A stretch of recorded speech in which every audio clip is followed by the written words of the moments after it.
So we now move on to reading number 37. And this is industry analysis. I would want to say, I mean, I don't know from the testability point of view, but from practical application point of view, this chapter is very important. And what would happen is that you will, again, in level 2, you will study even further about your industry analysis. This is, as the name suggests, the name itself is known as, what is the name? Introduction to Industry and Company Analysis. Okay? Here, I don't think that there are any numericals or anything like that. So if you are somebody who thinks that if it's a non-numerical, it's a lighter study topic for you, then yes, it's a lighter study topic. We don't have to get into those accounting ratios or any other formulas or anything like that. This perhaps is more logical in nature. However, having a high, from practical point of view, a very high probability of being applied once you become a financial analyst. I can vouch for that. So why is it so important? It is so important because we will be engaging in a lot of assignments. They will come from our clients. Our clients are running their own firms. Somebody is into pharma, selling medicines. Some of our customers, they may be coming from IT industry, etc. So the way we would want to tell them that, okay, your value of your company. Remember, I'm telling you, this is all touching equity valuation, business valuation. So if we were to give them better ideas about their business valuation, if it's having a very good upside to it, the valuation will grow from here, or the valuation will stagnate from here. We have to understand the industry in which the business firm operates. So if I will be taking one subject example, and my subject example will be Maruti Suzuki India Limited. So for Maruti Suzuki India Limited, let us consider that the management of Maruti Suzuki India Limited is our client, and they want to engage in some form of valuation, valuation of MSIL. And for this, we have to start. So MSIL alone, it will never operate alone. It always operates in an industry. What is the industry in which Maruti Suzuki operates? What is the name of the industry? Anybody? Ma'am, automobile. Correct. Auto industry. And this is what more or less in majority of this pages that you can see it, although it says industry and company analysis, but you have more points and pages and text relating to industry. So like we have, it operates in auto, like we have other sectors also. What could be the other sectors? Pharma sector, chemical sector, oil and gas sector. If we can understand how this industry operates, it helps us immediately in understanding and underdoing our company analysis. So industry analysis is a tool. It is a framework, as we say, for understanding the firm. Next, what they can do is they would want to understand what is going on in the auto industry. How many players are there? Is it having a tough time right now? Are there inflationary pressures? And are there commodity prices pressures? And all of them are there. In the auto industry today, what is happening is that there is acute shortage of these semiconductor chips. These chips are used in a wide variety of parts of making a car. So there is something that is going on in the industry that is affecting your firm also. So we would want to say, what are the business conditions? So we want to point out both the positive business conditions also, the negative business conditions also. I just talked about the negative one. What about the positive one? Positive means that after COVID, what has happened is that the shared mobility, etc. So I don't even remember that my husband or myself, we have taken this Ola or Uber, which was like a shared Ola or Uber. Now, if we have decided we want to, probably go by a cab or something like that, we are not opting for that. And in fact, the whole thing is that we are even moving on to personal mobility. That means we want to have our own cars, so that sharing thing and maybe public transportation, etc. thing. Obviously, it depends upon your budget. It cannot happen that you have to see your budget, but this is the preference. So this is the preference. This is the demand driver, as we say, for auto industry. And the other application of industry, so industry analysis for understanding the firm, for understanding the business conditions of all the firms in which the industry they operate. And as analysts also, we become better, we become more comfortable when we have to run equity valuation of MSIL. Then there is something known as a portfolio management strategy. And you have portfolio management as one of your 10 subjects in CFA, level 1, level 2, level 3. In fact, level 3 is about 45%, we say portfolio management only. Portfolio management. So in portfolio management, one very, very, very classic example is mutual fund.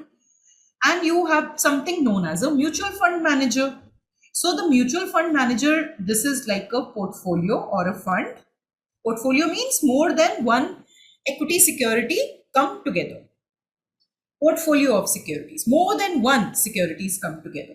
So in this portfolio, which we also call it as fund, now he has to decide not just about the individual companies, also has to decide what we call it as industry exposures. Industry exposures.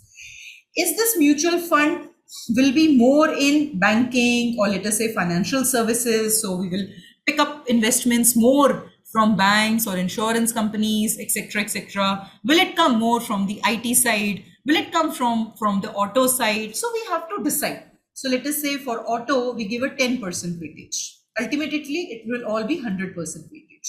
Financial services is about 20% weightage. IT, it is about 25% weightage, so on and so forth. Finally, all these exposures, industry exposures, will come to 100%. We will then start choosing these companies, and we will create a mutual fund portfolio. So within our industry analysis is very helpful in our active management strategy, because we can readily see that which industry, is it auto who is going to do better? Is it financial services? Is it oil and gas? Is it healthcare? Well, what is it that is going to do better? And we can pick companies from those sectors. We can pick companies from the sectors that are expected to perform better in the future. Okay. So now, anything over here? Okay. Now our next LOS, it asks us to group, probably it is more about grouping of the companies. Grouping of the companies. Of the companies into, let's say, a basket together. You're grouping a company. And you're grouping a company. And what are the different ways you can group companies together? So most commonly, what is done? They are done, and the classification is the products and services. All the automobile companies, they will come in auto sector. So the product and service over here, it could be your car, and then in your car, you have choice of passenger vehicles, commercial vehicles, etc. So this is one of the aspects where we can group companies together. So if we are grouping Tata Motors, we are grouping Mahindra and Mahindra, we are grouping, let's say, Hyundai, we are grouping Maruti Suzuki, etc. We just did that on the basis of their product. This is one way to group the company. Other way is that you collect, you try to find out that what is it that the whole industry is, similar industries are giving us, and you group them. Here it was about cars. Cars are four-wheelers. In your auto industry, you also have three-wheelers, the ones who produce autos specifically, and more importantly, the two-wheelers. For example, our bikes or our scooters, etc., etc. So over here, let us say Bajaj Auto. So these companies will also come. So this is particularly a subsegment or industry. Then if you group these sub-segments or industry, you add them, what you get is a sector. So if we were to create a Venn diagram, this is your sector, and then individually you will have industries. Okay, this is the differentiation. How to group the companies? One way is by products and services. The other way is that you can bring them all together. So you can bring hospitals, doctors, pharma firms, other industries together, and you have something known as a healthcare sector. Next is there are certain firms whose revenues, cash flows, they are dependent upon the business cycle. Dependent upon the business cycle. Is it a boom in the market? Is it a recession in the market? So their earnings and revenues, I'm sure there will be certain examples. So we will cover those examples there. If it's not there, then I will just come back. Let me just see. Yeah. So we are having examples. Okay. So we will look at these examples later on. So the sensitivity to business cycles, if we can group companies whose revenues and cash flows are dependent upon business cycles, they are known as cyclical companies, and the ones who are not dependent upon them, they are known as non-cyclical. We will highlight few more points about cyclical and non-cyclical in the coming slides. Next is, now this is like a statistical method. If you have done quant or if you will do quant, see, something is there that you can run some quantitative analysis where there is something known as that their returns are highly correlated. So can you for now just remember the companies which are highly correlated with each other? Probably you can put them together and you can also group them. So you run correlations. This is all, quantitative factor. But something that is coming from your quant side, in reality, so this is all like numbers, some datas. Okay, so you just run these correlations, etc. And they say that, they are highly correlated, and you group the companies. The situation can be different from the reality. It can be different from the reality because in reality, we will also have some form of now human intervention. We will intervene. We will look at the business model of each and every company, and we will see that actually it makes sense for them to group together or not. So while correlation between Tata Motors and Infosys comes out to be very high. It comes out to be very high. You run the formula of correlation, etc. You will learn all of that in your quant. It comes out to be very high. But does it make sense for us to include over here? The answer is no. There is no way we can actually take, Infosys and Tata Motors in one group. So where are we? We are in an industry analysis. We are looking at ways in which we can club the firms together. Always remember, an economy is a combination of all the industries or sectors, and your sectors or your industries are combination of your individual firms. Okay? Of individual firms. So we are just trying to see how can we group these firms right now according to the products and services. Then we can combine them, these all sub-industries, and put them, the broader term is sector. We can also do a couple of things, but then this one is having this limitation. The statistical one is having this limitation. Sometimes it can be non-intuitive, sometimes it is just occurring by chance, but it should not be ideally in reality. Okay. Now, please, guys, you don't have to sleep. Everybody, I mean, please do it with me. Right now, you are there. This is a live class. It will tremendously help you. If you are paying attention right now to this, even it's a theory lecture, you are paying attention right now, it will be a breeze when you will read the material. Otherwise, it's like a double, you're spending double time. Okay. Now, next, what we are going to learn is what is like in a firm. A firm, it can be categorized as a cyclical firm, or it can be categorized as a defensive firm. When we say cyclical firm, whatever I have told you, that its revenues, its income, its cash flows, they are dependent upon the business cycle. So the business cycle of our economy is also something like this, something like this. Sometimes there is boom, sometimes there is recession, sometimes there is uptick, etc., etc. So at the top, when everything is going fine, everything in the market is very, very positive, like it was at least for us for the stock market. So when sorry, the stock market example is not very good because there were other factors driving the stock market, precisely the quantitative easing, the influx of a greater money. So that is not a good example. Forget about that example. Generally, if your economy, it is growing, it is doing very well, then we will have the revenues, incomes, cash flows of these companies also perform well. What are the types of cyclical firms? Here you have some examples. For example, the auto industry, whatever I have just mentioned. So auto is one example, which is a cyclical industry. Then your energy, financial services, producer durables, technology, consumer discretionary. So consumer discretionary means you would try to buy more of fridge, ACs, TVs, mobiles, etc.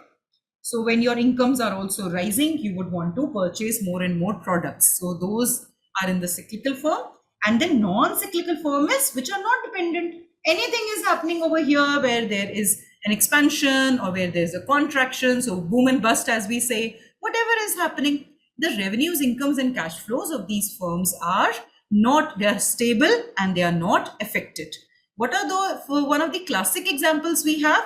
First of all, if we fall ill, we will go to a doctor, right? So healthcare, whatever it is, to some extent, even these FMCG companies, so the ones that are really into day to day. So we will continue to use a shampoo, we will continue to probably use a soap, etc. They are our daily essentials, as we can say. Agriculture also is like a daily essential, as we say. We will still, continue to use mobile. We may not purchase a new handset, but we will continue to use the same mobile at least. And so we will continue with our plans. We will, so non-cyclical over here can be then your healthcare, your basic utilities, like your electricity, like your water, then telecommunication, then consumer staples. So that's what I was mentioning about consumer staples. Okay. So please, these are very important terms I would want to tell you. And you should also remember a couple of names also. So when you know what is a cyclical firm, auto is there, consumer discretionary, financial services, steel, cement, etc. Then non-cyclical is FMCG, utility, telecommunication, our day-to-day consumer staple, etc. Okay. Non-cyclical, it can also be divided into defensive and growth.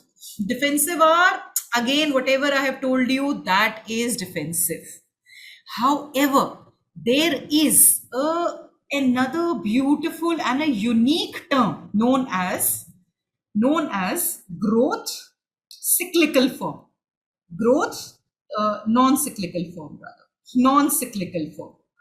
Please pay attention. You have a special category of a growth firm which may, although fall into cyclical category, although it may fall into cyclical category. However, right now, the demand of that product is so high, it is unaffected by what is happening in the market or the economy. Can I write over here? Growth industry have demand so high, they are largely unaffected by the stage of the business cycle. So e-commerce setups. So what was happening was during the lockdown time when we were all locked up, etc., etc. Obviously, our incomes were not that high, but then we started to order a lot. So Zomato and Swiggy, etc. Otherwise, Zomato, Swiggy, I mean, it is consumer discretionary. We can always cook at home, right? We don't need to order. But then during that point in time, the demand was like rock solid. So there could be certain industries which are growth non-cyclical. For a long period of time, our information technology, although technology is coming in the cyclical, but our IT industry, because Indians, the power of Indians as software providers of software products, not just to India but abroad, so leading companies of US and where not, the whole world is actually the customers of our Indian IT firms. So for a very, very long period of time, we would put IT as industry as a growth, non-cyclical industry. Okay. I hope these terms are clear to you. Ma'am, I just Yes. have a doubt. Yes. Ma'am, can you please explain that line, the stage of the business cycle? Yeah. Sure. Stage of business cycle. So there are a lot of stages. I am just bringing forth just a few stages, although there are plenty of stages of business cycle. So what we say is that first of all, there is an early expansion in an economy. Something that happened with Indian economy when there was globalization, liberalization. If you just know, I mean, you guys will be, I don't know if you guys were born or whatever, you were, I don't know. So in 1990, but I don't think so. I don't foresee most of you even being born. So in the 1990s, early 90s, there was this classic shakeout stage. What happened in Indian economy? We liberalized ourselves, we privatized ourselves, we globalized ourselves. So this whole drive. Then what happened was there was the Indian economy, all the business activities, they started to go up. This we call it as an early expansion. Then the stage. So these are stages. The next stage is a late expansion. Late expansion. In late expansion, so a lot of industries, they got the private license. They were not allowed even, for example, these aircrafts, etc. Earlier it was all under your government. Then government started issuing the aircraft licenses, etc. So then first it was early expansion when it grew very rapidly. The demand and business activity grew very rapidly. Then perhaps it was like this, it slowed down. So can you see, it just slowed down. This is our late expansion. Then perhaps what happens is that things actually heat up so much that there is a lot of supply of the products, but the demand actually unfortunately slows down. So from your early expansion to your late expansion, now it is like you will start going down. So then your contraction phases, it starts. It could be like an early contraction, etc. Finally what will happen is it is all towards the down. Year over year, our revenues, cash flows, and our business activities, it is going down, and we say that we are in recession. These are like various types of our business cycle. So for the ones for which their revenues are closely tied up to the stage of the business activity of an economy, we call them as cyclical industries, and the ones which are not at all affected are known as non-cyclical. Is it better? Yes, ma'am. Okay.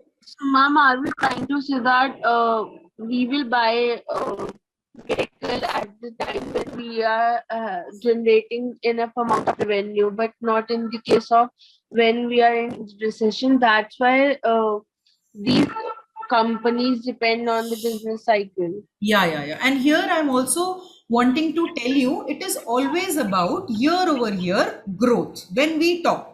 So revenues will still be there. I'm not saying revenues will still be there, but probably the year over year growth, it will either slow or it will become negative. So in your, let's say 2020, 2021, 2019, you will see now how your revenues is growing. If it is growing wonderfully very well, then it is fine. But when we say because of it is quite tied up to our business cycles, when we say it has slowed down, it is negative. Those are the factors we say, and we call them as cyclical companies. Revenues will be there. ऐसा नहीं है. Revenues will be there, but the activity will slow down. ठीक है मान्या? Yes, ma'am. Yeah. It is never the case we will stop buying mobiles. It is never the case we will stop buying cars. We will still buy. But the number of people, their total revenues, that is your P into Q, prices multiplied by the number of products that you sold. That just slows down on, and even, growth year over year becomes negative. Okay. All right, then after this is something, description or commercial classifications. Now, let me tell you, what is, usually, what is a classification. When we were in school, weren't we assigned certain roll numbers? So, you know, with the help of our roll numbers, I remember for the biggest part of my school life, my roll number was 33. So I know 33, it means Shivani. And I was Shivani Sahani at that point in time. So roll number 33, Shivani Sahani. My teachers, they would, so all the teachers, either they call me as roll number 33 or they call me as Shivani Sahani. Means one and the same thing. I was just given a alias name. I was just given a alias name.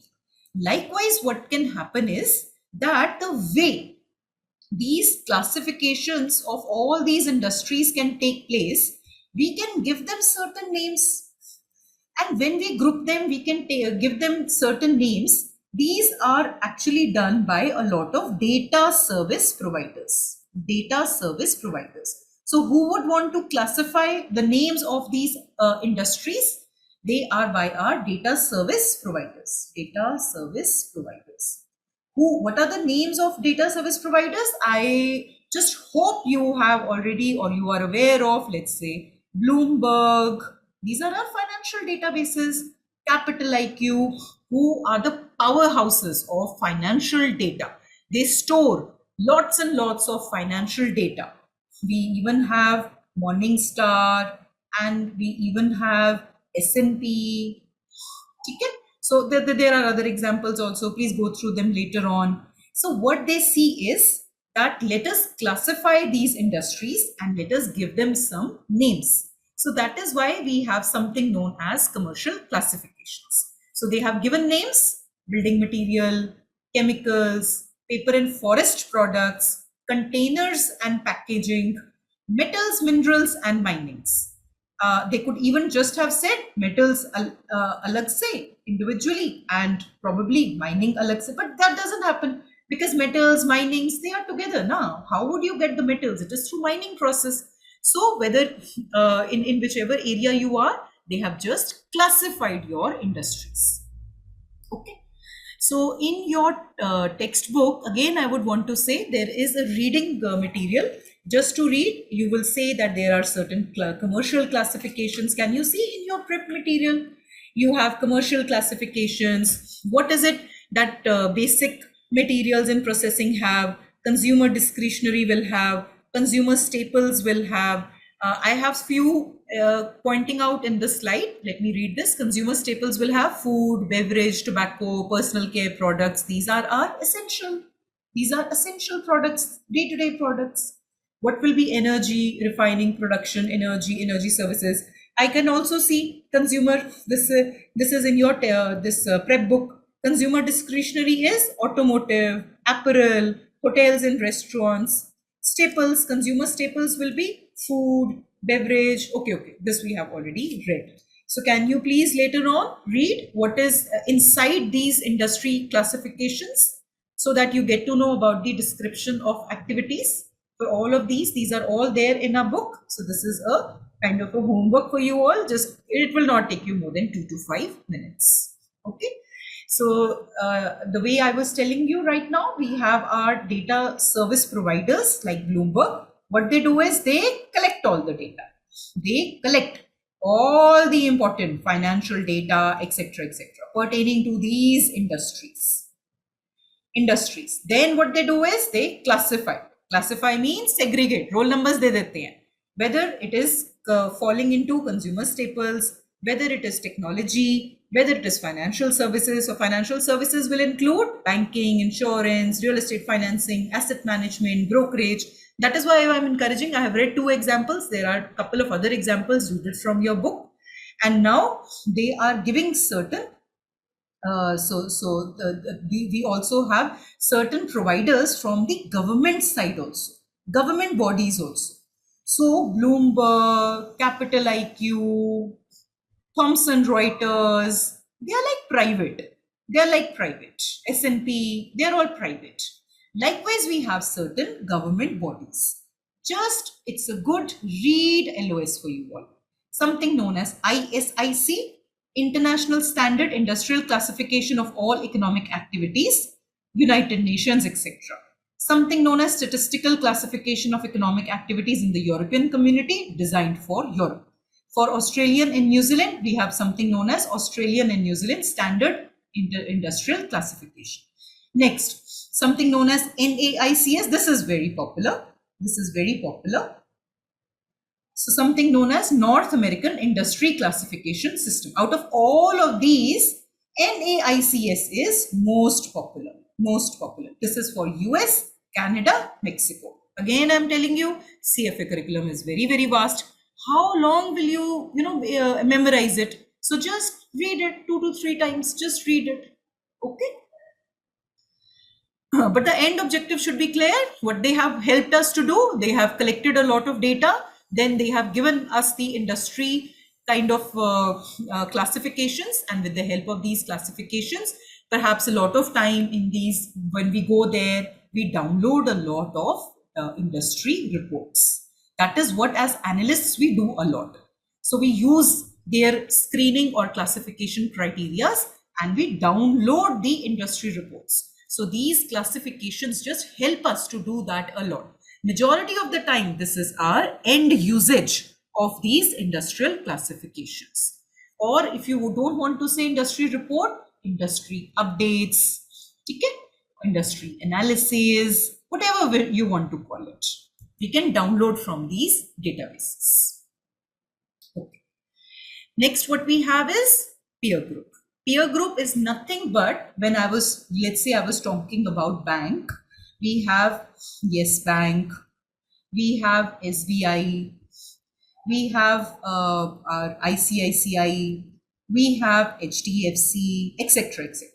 When we combine them together, who are these? These are actually the competitors, but they are having this technical word known as peers, or it is a peer group. So we will be putting these peers, they will again form some form of subsegment or industry. So that is why this LOS is in this over here, that, try to understand what is a peer group. So how can you create a peer group? Here, what the LOS is specifically asking us, how to identify a potential peer group for equity valuation. Can you see LOS? Explain how a company's industrial classification can be used to identify a potential peer group for equity valuation. Everything we are doing right now, slowly and steadily, combining the readings of our level 1 and level 2 will make us a sound business professional. So peer group is a set of similar companies an analyst will use for valuation comparisons. More specifically, a peer group will consist of companies with similar business activities. This is banking here. You can take from insurance, you can take from auto. They will also have similar demand driver, cost structure, and availability of capital. How can you construct a peer group? So you can go there, and as of now, if I speak also, probably, there are certain sites also. So you can go there and it will help you in forming a peer group. So screener.in is one very, very popular website. Why don't you explore it? Screener.in. So you can go there and just go over. So just explore that, and you will see that you can get to something. So even if you just go to Maruti Suzuki India Limited, you go to this page, and on one of the tabs, you will see that it is something known as peer group. So this is like a free version, free version. But then we also have paid sources. So you use a commercial classification provider, determine which firms are in the same industry. Next, what you can do, and this is not really true for our Indian companies, since, a couple of points I can tell you right away. I became I was a practitioner first, and I did CFA program later. So I have done my CFA program pretty late in my life. Couple of points I can tell you right away. That for Indian companies, this may not be very useful, but for US companies, Canada companies, etc., when you read through their annual reports now, there is a very, very good section on, let's say, competitors or competition in the market, something like that.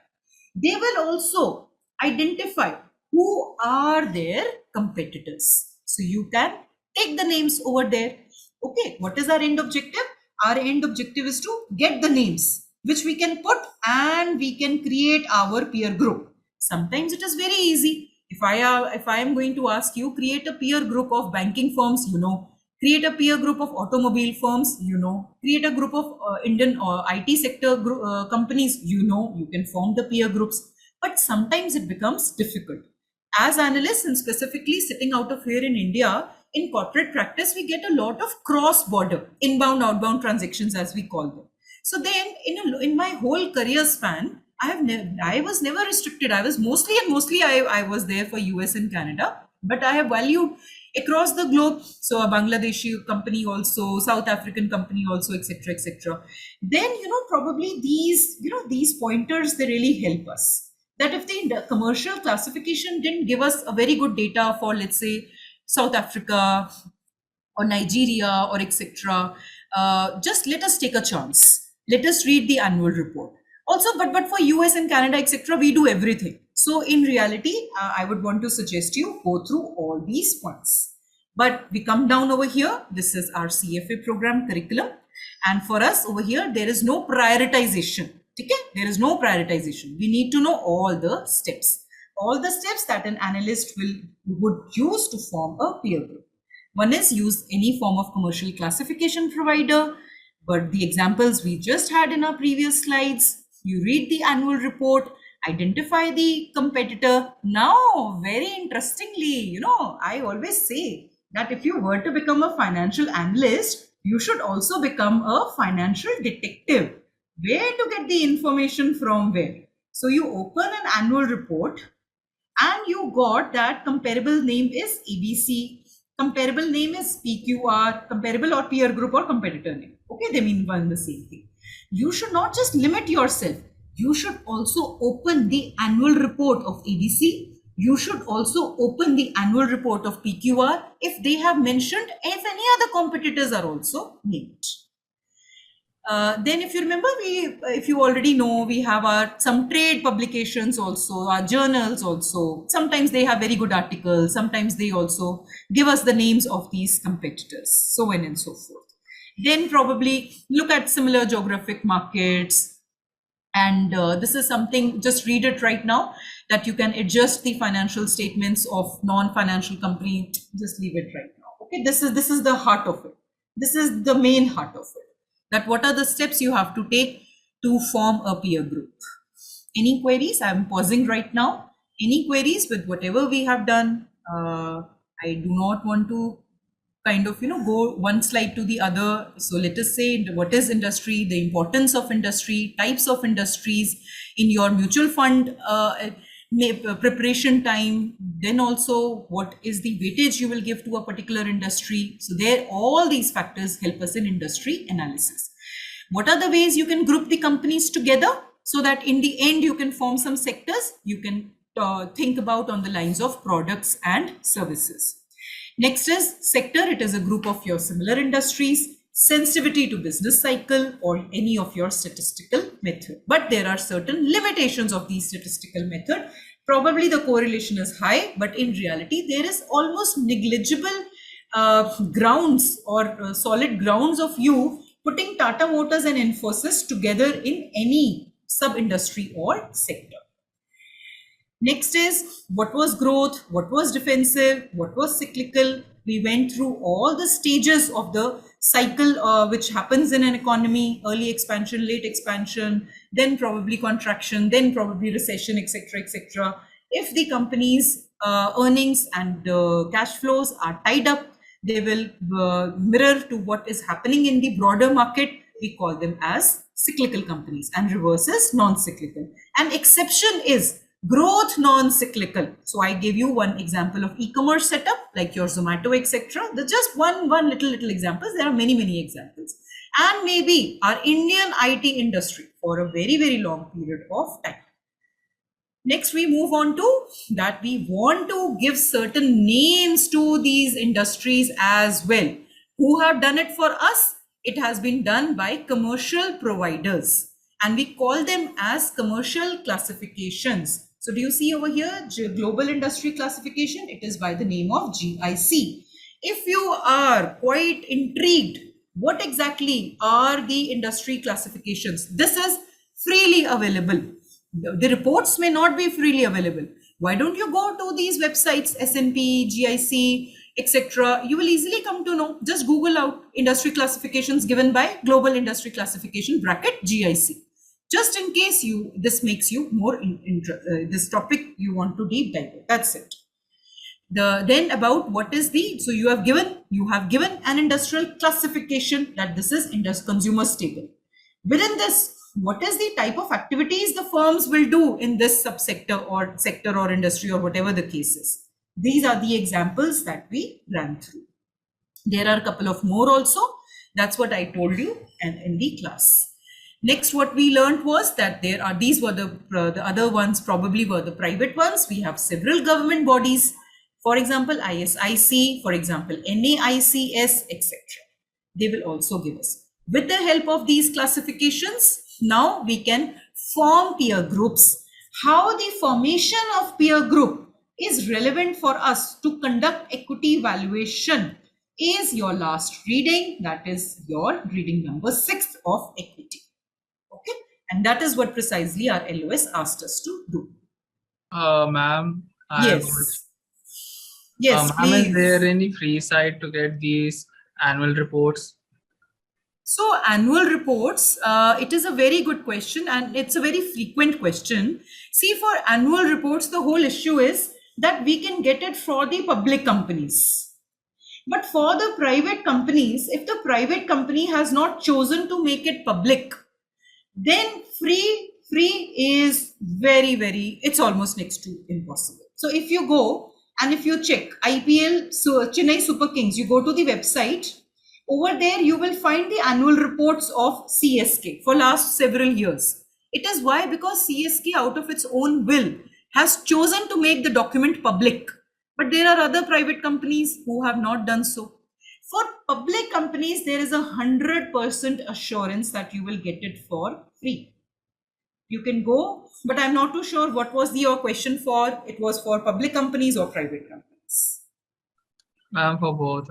Actually for both. So for public companies, you can go to individual websites. You can go to website of, again, Maruti Suzuki. There is something known as investor section.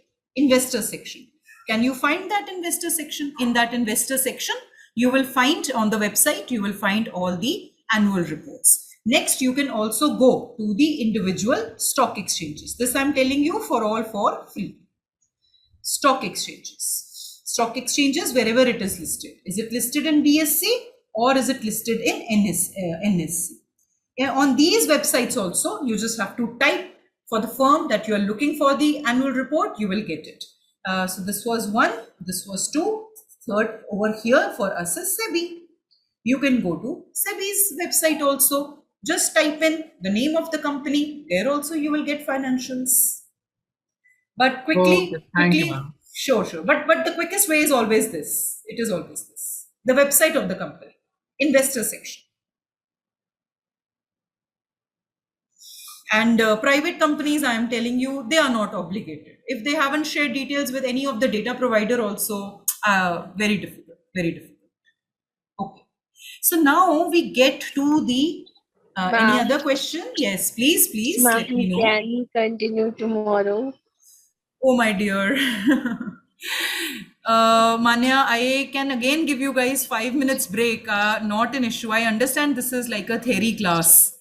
But we only have 3 lectures for equity. Okay, ma'am, no problem. Then you can continue. Do you want 5 minutes break? No, ma'am, you can No, ma'am. continue. Okay. All right. Thank you. So, so please, I mean, we have 3 lectures, that is for sure. We may run for, I don't know for what time, but it cannot be a complete 4th class, that I can assure. So currently I have 3 classes, but at least, 2 to 6, at least 2 to 6, 3 classes, and we will see. Manya and others, do you think that right now my speed is fast? Should I slow down? No, ma'am. No, ma'am, your speed is perfect. Okay. Probably the context is such, right? The context of this is such. It's like all theory that we are discussing right now. Yes, ma'am. Sorry, Manya. I mean, I would have loved to, but certain protocols I have to follow. No problem, ma'am. No problem. Okay, great, great. So here now with this slide, we go to the heart of the matter. Heart of the matter. That means we are what? Financial analyst. We have to conduct what? We have to conduct industry analysis. What is it that we have to do? And probably it is just a slide for me to read. In level 2, we will get into the nitty-gritties of it. In level 3, we will even get into the nitty-gritties of what you have even touched upon, let's say macroeconomic variables, estimation part, etc., etc. Okay, even something known as further down life cycle stages. So we have a lot coming upon, and for level 1, it will be more than sufficient for us. If probably a question comes that do you have to do relative valuation of different industries? Is it part of your industry analysis? Then you should be able to say yes. So first, we have to establish relationships between macroeconomic variables, industry trends. We have to estimate industry variables using different approaches. So it is also right now a good to read, good to read, because it will be part of our industry analysis. Estimate industry variables. So can I say over here, what is the auto number of auto product, or sorry, cars, passenger vehicles, cars that will be kind of we can be sold in 2023. So we can estimate also something. Then we can compare our number. So what if over here we say, I'm just putting a rough number, this is 1 million of passenger cars, but there is another analyst which is saying 1.5 million. There is some other which is saying 1.25 million. So we also compare our work with other analysts. Next, this is relative valuation, and relative valuation is coming in our last topic. Just read it. We will do what is relative valuation.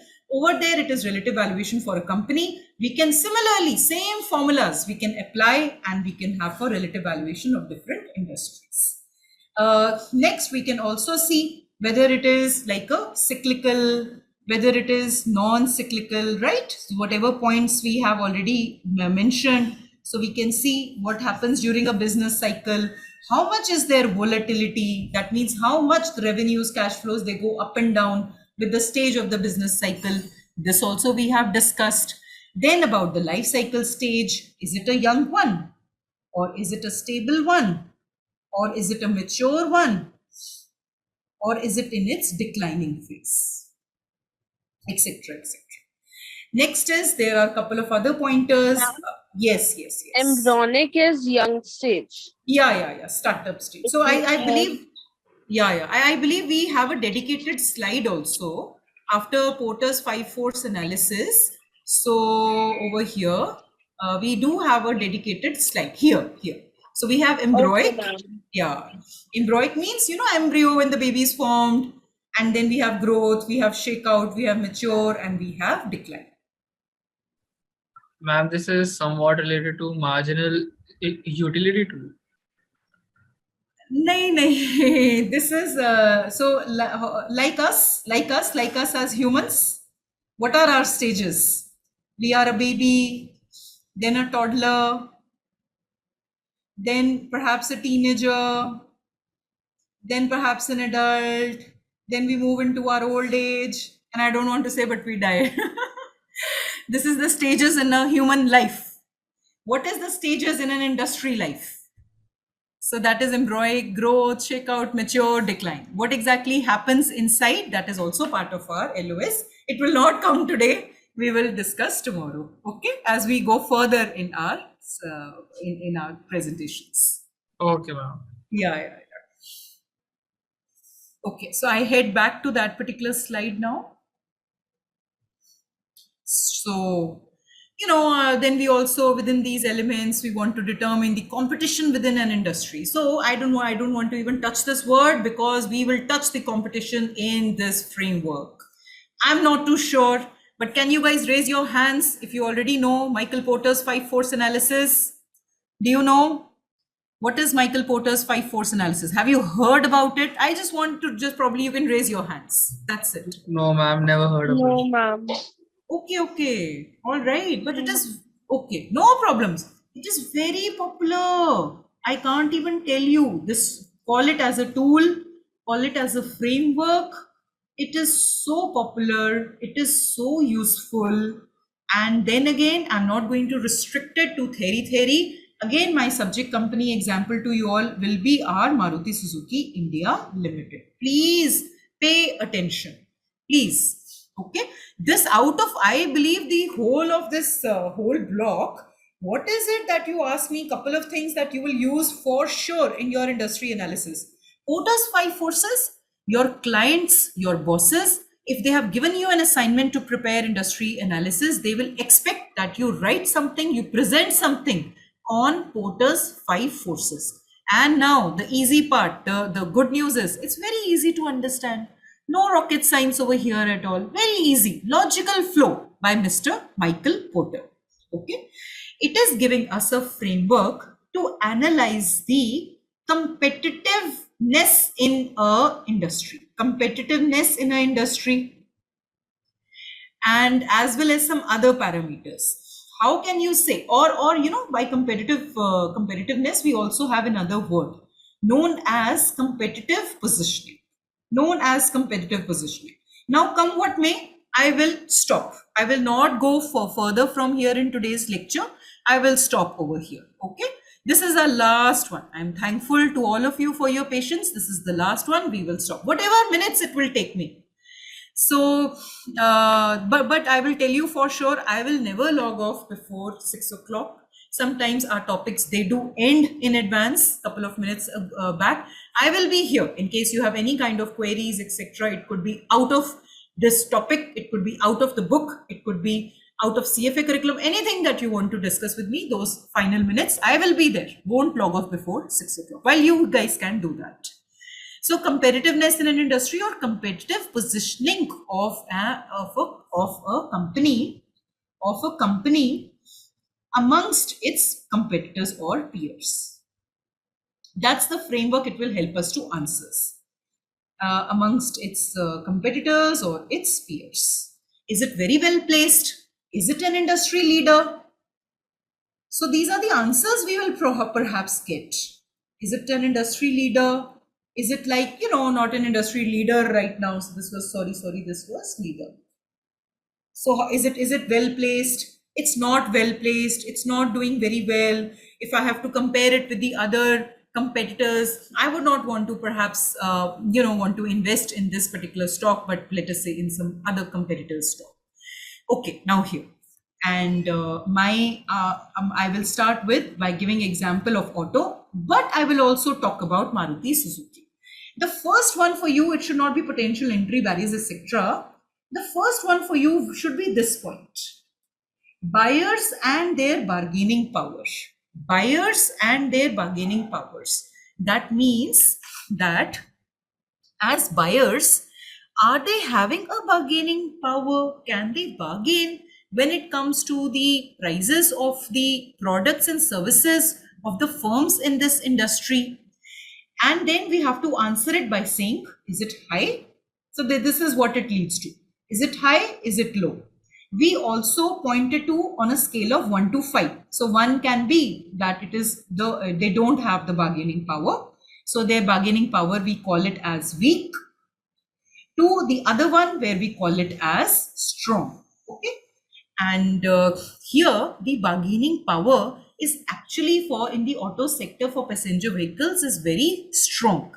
You should kind of, have this in your mind that a car is still a luxury for us over here in India. Do you know how many Indians own a car? It is only 3%.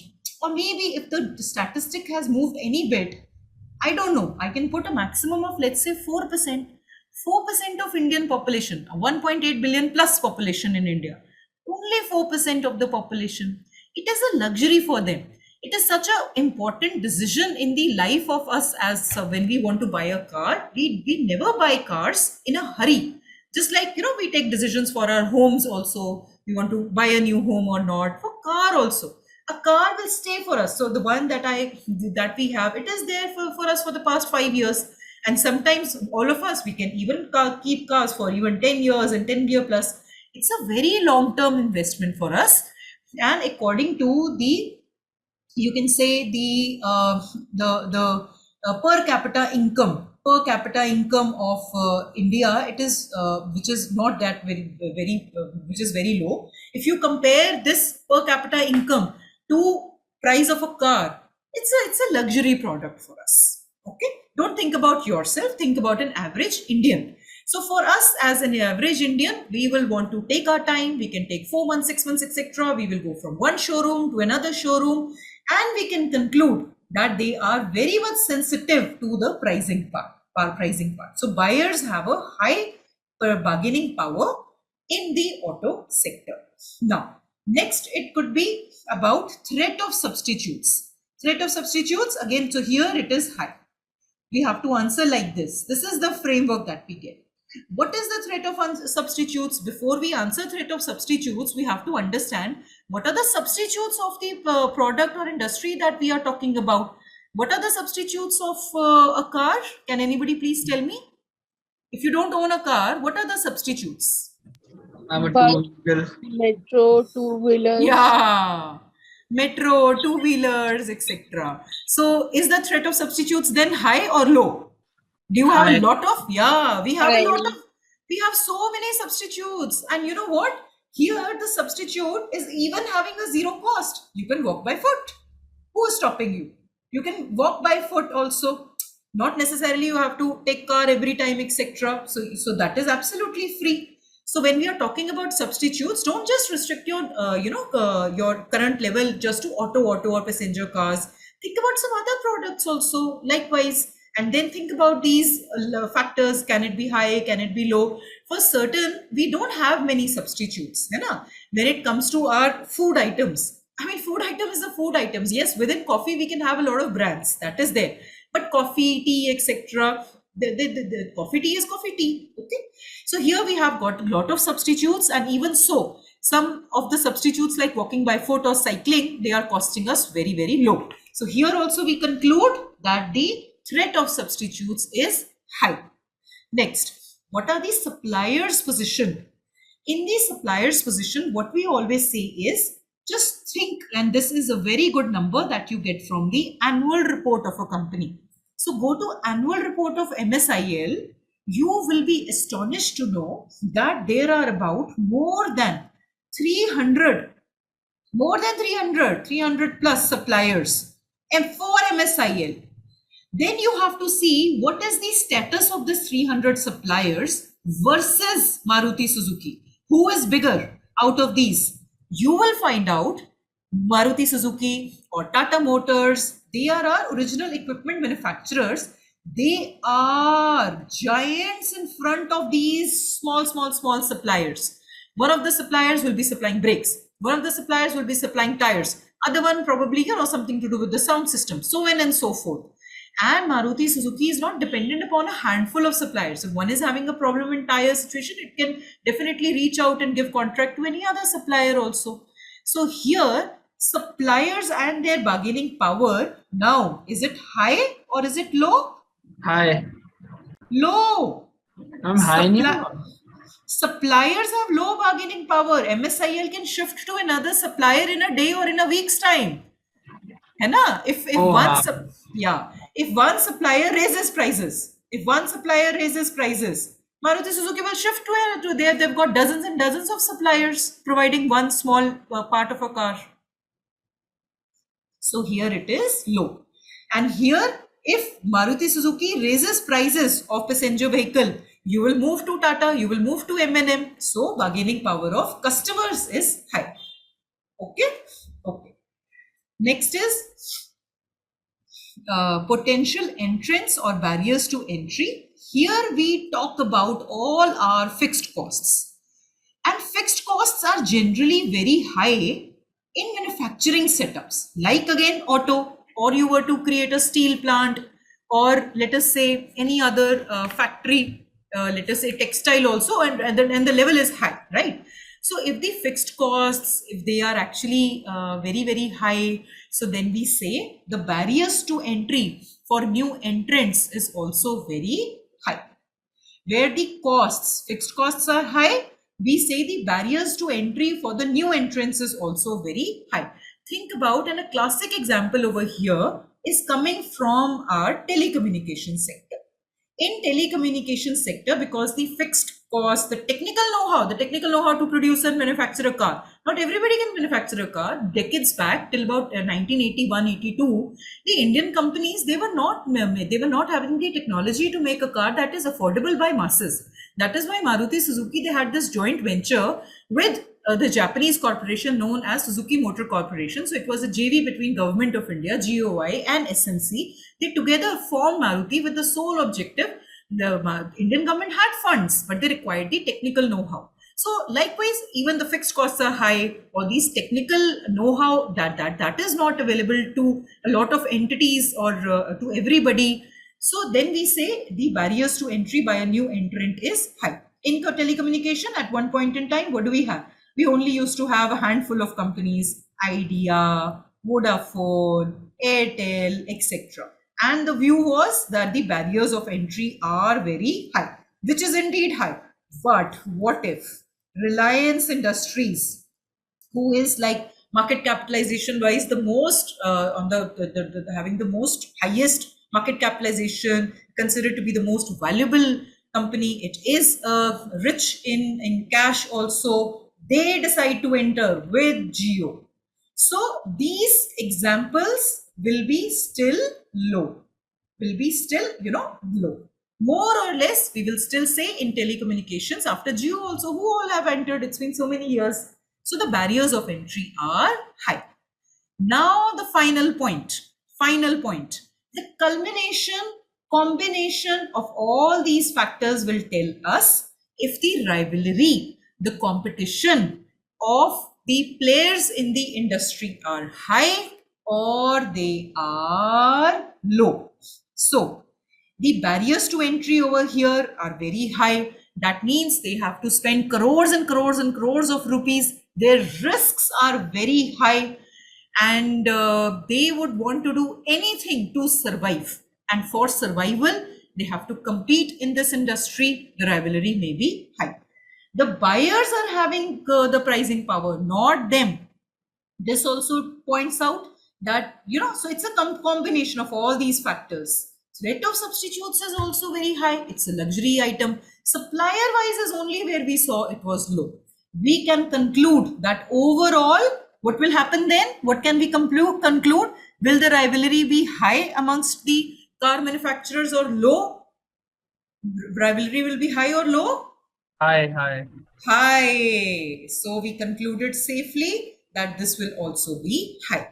So this is the framework which it tells us strategic analysis. It is also known as strategic analysis to assess industry attractiveness, to assess competitiveness, to understand the risks in the industry. So risk we can see, it is high risk. We want to get into car manufacturing or telecommunications. It's going to be like a risky business for the entrant or even for the existing companies. Okay, so it is 5:55. I will not go any forward. I will stay put. If you do not have any questions, you please feel free to exit it out. But just my one request that we are all budding professionals. We should not leave the class like this. Greet each other, greet me, and let us say bye-bye to each other in case you are leaving right now. I won't log off before 6 o'clock. Ma'am, I have a question. Please, Abhigyan. Ma'am, the valuation methods that are there in CFA level 1 curriculum, Yes. ma'am, are they enough to get an internship? No. Actually, it's CFA level 2. CFA level 2 will teach you in precisely. So let me tell you, I told you all, I was an industry practitioner first. And when I went on to equity level 2, and I was really looking forward to reading it. For me, it turned out to be that I was reading to know what I almost know. I want to put it this way. What I almost know. So you can say that, ma'am, probably it will be like pretty disheartening for you. You're really looking forward to it because this was, and this has been your area. And here you were, equity level 2, core of valuation. I was not disappointed. I was not disheartened. I was happy. The books are indeed written from practitioner's point of view. But whatever I did from that point in time, whatever I did for good part of my corporate career, 5 years I had spent in the corporate world. Now I'm in my, like, I've taken a solo path. So in the corporate world, it's about like 5 years, and that was all about valuation. I was earning my bread and butter by incorporating valuations. And I can assure you, level 1 is basic introduction. Level 2, it practitioner-driven books. It will tell you what to do. Coupled with certain other things will lead you enough for your internship. But Abhigyan, what is stopping you? Can't you, if you can find out extra time after studying L2, it should not come at the cost of your preparation of your level 1. If you can find out, and if you are that much kind of very, very intrigued, and your goal is clear to securing an internship, why don't you read equity level 2 Yeah, yourself? That's why I was asking if I No, need to no. upskill myself or not. Level 1 is not insufficient. It's not a question at all. It is insufficient. It has to be combined with level 2. Okay, thank you. Sure.